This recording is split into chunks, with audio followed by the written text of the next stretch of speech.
ആളെ നോക്കണം. ഏത് വകുപ്പെന്ന് ഇപ്പോഴും അദ്ദേഹത്തിന് ഇത് അറിയിച്ചിട്ടില്ല എന്നാണ് ആശാൻ പറയുന്നത്. ഇപ്പോൾ നമ്മളോടൊപ്പം ചേരുകയാണ് മണിയാശാൻ.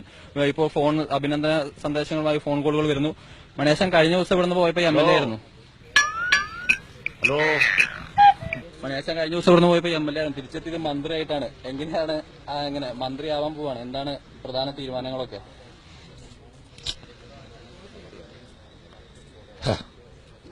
ഹലോ,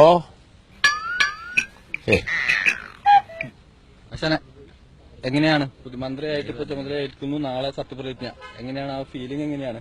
ഞാൻ നോക്കാം. നോക്ക്. ഏത് വകുപ്പാണ് എന്തെങ്കിലും തീരുമാനമായിട്ടുണ്ടോ? ഹലോ, വണക്കം. വണക്കം.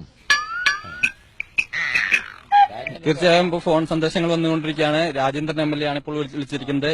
എന്താണ് ഈ പുതിയ തീരുമാനങ്ങളൊക്കെ?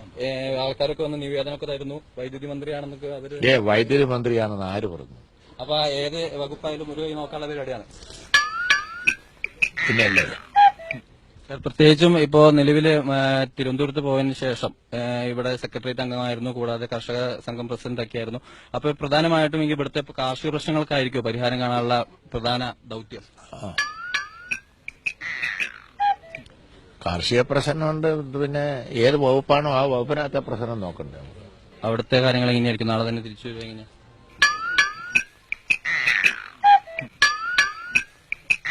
തീർച്ചയായും മണിയാശാൻ തിരക്കിലാണ്. അതുകൊണ്ട് തന്നെ എത്രയും പെട്ടെന്ന് ഇവിടെ നിന്ന് പോകാനുള്ള തിരക്കിലാണ്. ഇപ്പോൾ ഫോൺ സന്ദേശങ്ങൾ വരുന്നു.